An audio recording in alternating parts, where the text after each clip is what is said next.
back with another East Front video, and today we're going to tackle a little bit of supply rules, not much. I've made a supply point marker, so let's pretend in this scenario we got Waffen SS is moving back toward this town to take it back, and the Russians, the Soviet armor has advanced, and I'm going to move him down here, and cut off their supply. So supply in this game is done with, I'm going to hover on this from that excellent website I told you about. Let me just get that right there. Hold on one sec.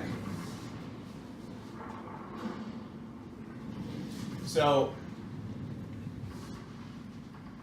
you can use a road net to the location, supply source to railroad net, or supply source to road, or supply source directly to line of communication. So a line of communication is 7 hexes to a supply source or something leading to a supply source. So for example, say these units weren't here.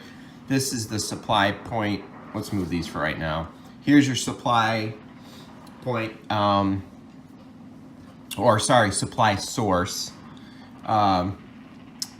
Are these units in supply? Let's put one down here. Let's put him out here. And he's right on the road. We'll go like this. This is a horrible setup, but you'll see what I'm saying. So you have to be able to get a line of communication can be 7 hexes to a supply source. So 1, 2, 3, 4, 5. He's in supply. A supply hex can go through the following things. So he's 7 out to this, which leads off the map to that. So this can be, I believe the road can be, the road net can be 21 hexes, and it cuts to 15 hexes when there's mud. So say he was all the way over here, like over here.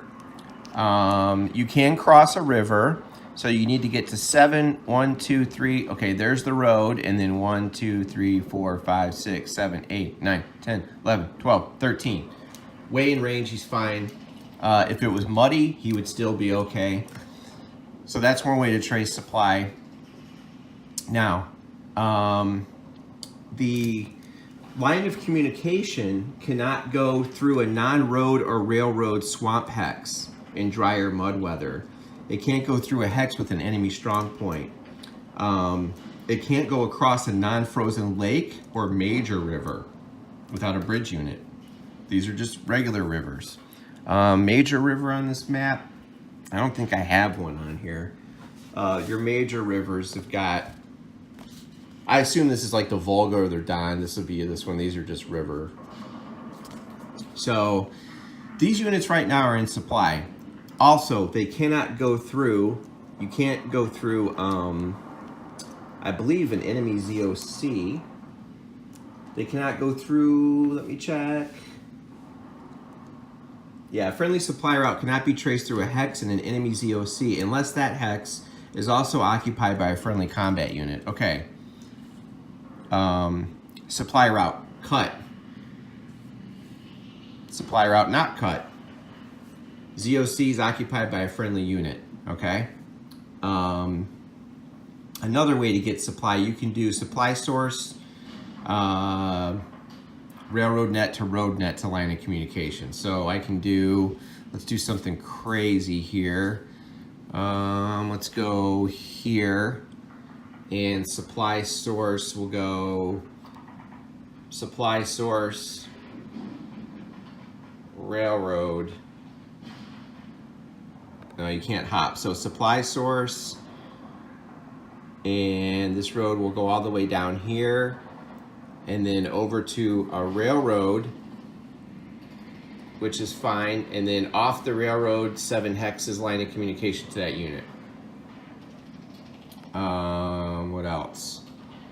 So let's take a look at what happens if supply is cut. So we need that road. Say these guys are here, and the Russians have that supply source cut off, and the SS units are getting ready to attack this turn. So they've been saving up attack supply, which we'll cover in a second here. So as a pinch, in an emergency, they can use attack supply for regular supply. It's not recommended because you're going to be using up your attack supply points. So both players can use mobile supply units or supply dumps as temporary one-turn supply. During the supply phase, you can use them by tracing 5 hexes line of communications. You remove an MSU or turn a supply dump to its MSU side. Once the supply counter is turned to remove, the auto supply and supply merge on 5 eligible hexes is also removed. Okay. So only units or stacks in up to 5 hexes can use it. So all 3 of these guys can go down and claim this. But if you use this, you have to take it off the board. These come back and can be redeployed. These are actually trucks with supplies like food and stuff, and they'll move on the map. Or say this dump was here and you're like, oh man, we need supply. We gotta be able to attack these guys, but shoot, I've only got 2 points down here, you know, what should I do? Well, we can't be out of supply because we have a +2 die roll modifier. So, you know, the road's cut. We gotta free this road up. We gotta open it. Maybe there's a, you know, maybe some of their forces up here are encircled and they gotta open this supply route. So they're gonna have to pull from this dump. So 5 hexes away. 1, 2, 3, 4, 5. 1, 2, 3, 4, 5. 1, 2, 3, 4, 5. Yep, they can all draw off this, but we gotta flip it over now, like that. So that's cut. You have your enemy's EOC, and then you cannot go through a swamp, which I don't think there's any swamp on this unless it's frozen.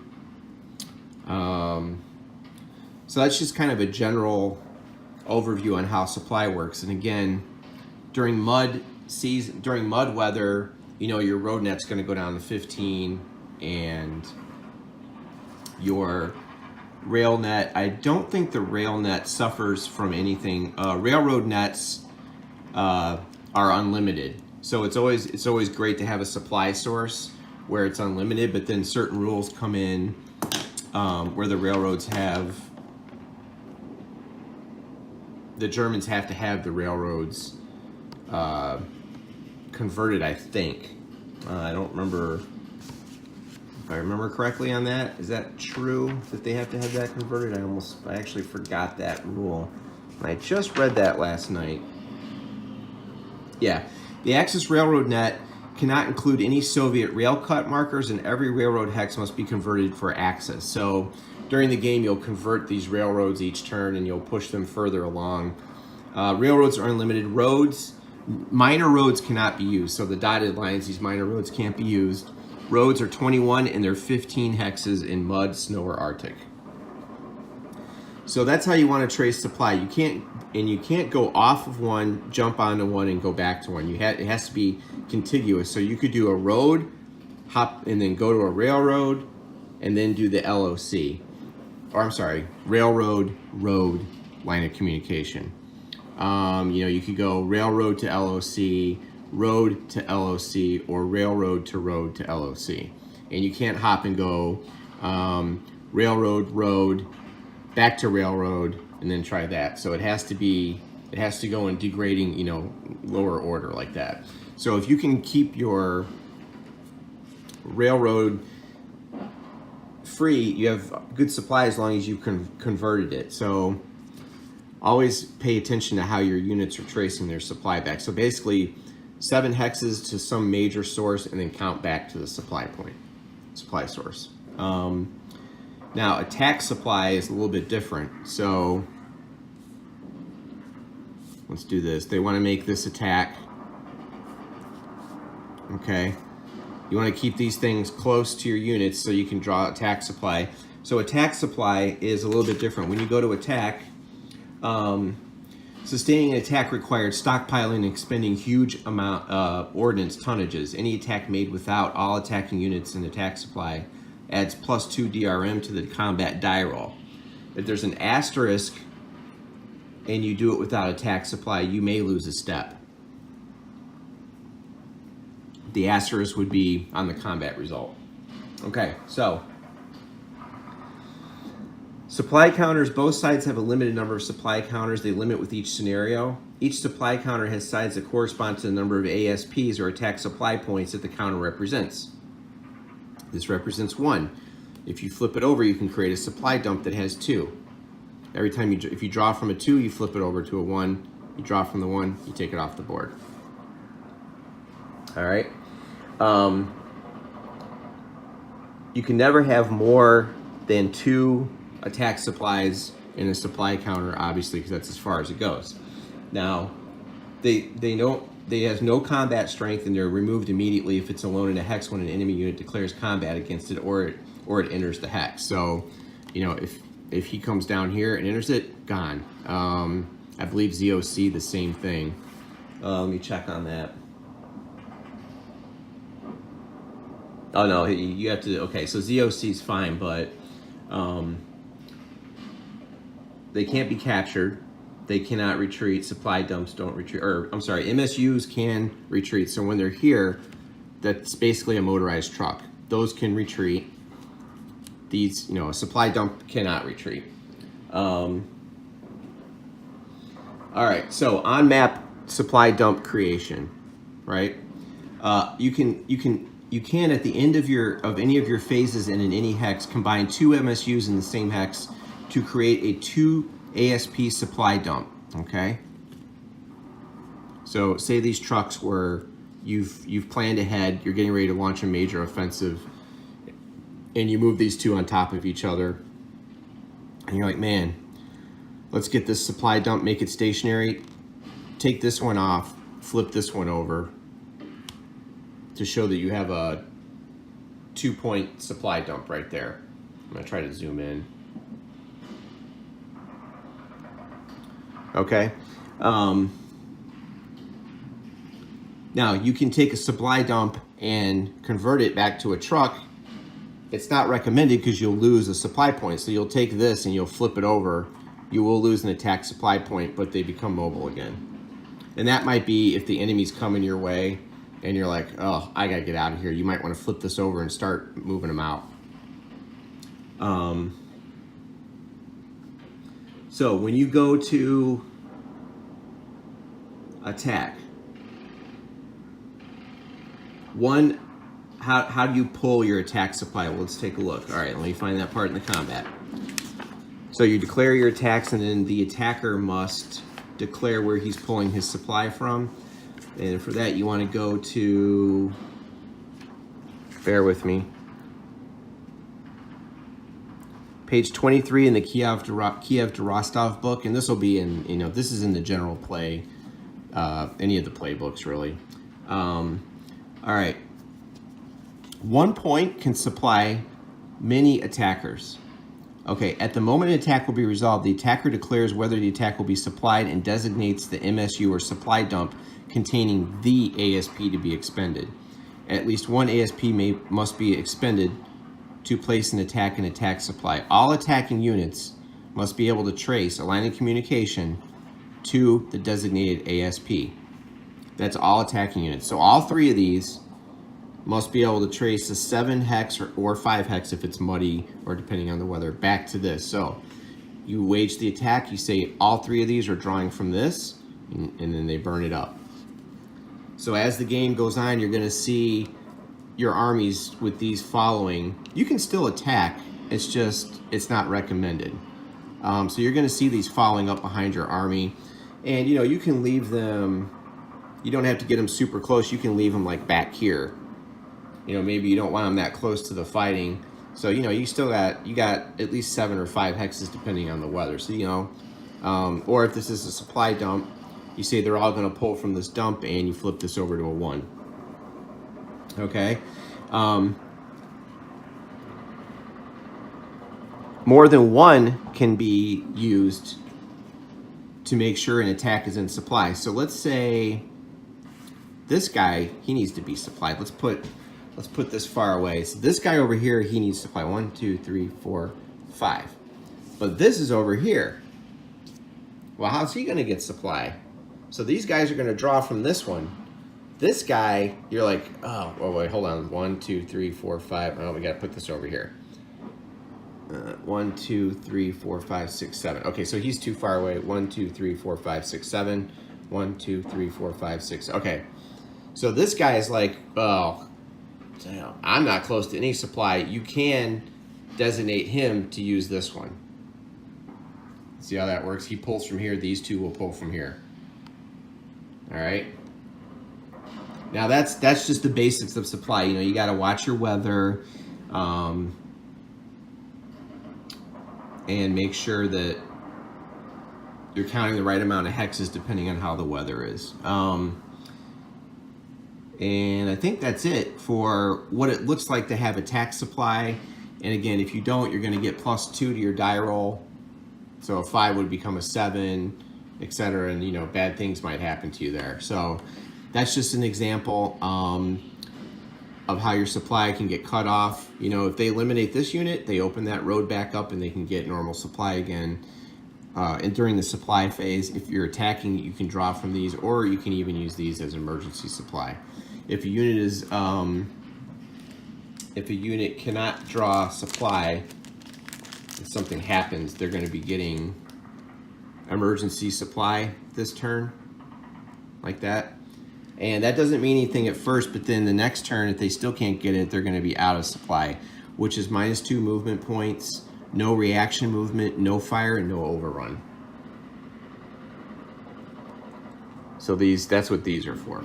And you'll notice in this scenario, this practice one, all the German units are emergency supply. All right, so that's kind of how that works. Again, very basic supply overview. I just wanted to show people what these units look like. If you've played OCS and you're familiar with trucks and moving supplies onto the board and having them come in and follow behind the army and all that fun stuff. There's also trucks that aren't motorized that have a 4 movement factor. They're really crappy ones. These are motorized though, so they can move during the motorized phase. Let's see, what else? What else for supply? Did I cover everything? Yeah, also if you don't have a tax supply, it's +2 DRM to the roll. You can't use Panzer Division integrity bonus, and you can't allocate artillery support. So it's pretty brutal. It's like you're running out of shells. I'll show you that during combat, the artillery support. So that's how that works. So supply off map can be used as emergency, must be used as attack supply. So keep your units in supply, keep that divisional integrity, roll in with the panzers. Okay, I think that's all I wanted to do. Quick video. And again, here's an overview of this. That's from wargalley.com. And I'll leave this on the screen for a minute here so you can get a feel for it. Important thing to remember is this. I keep this out all the time, this right down here. I always start at the source, you do this, and you just kind of follow this, no hopping. All right, folks, that's it for now. I'm going to actually play this game offline a little bit. Still going through the rules. We'll have more tutorials up there. Again, you know, this is very vague supply. You can go and there's rules for, you know, in terms of supply, there's rules for how the trucks enter and things like that on page 6 of the rule book. And they cover supply fairly early. So, and just remember, you'll do emergency and then you go to out of supply, and that's when things get serious. All right, I think we covered everything. Yeah, I think that's it. Okay, so I will be back later. We'll probably do a combat example pretty soon. And then we'll move on to setting up a bigger one. I'm gonna play that tutorial one, and that's on YouTube already. A lot of people have played that, so I'll probably play that off camera and keep making tutorial videos for now. All right, thanks for watching, and hit that thumbs up and subscribe. Appreciate it.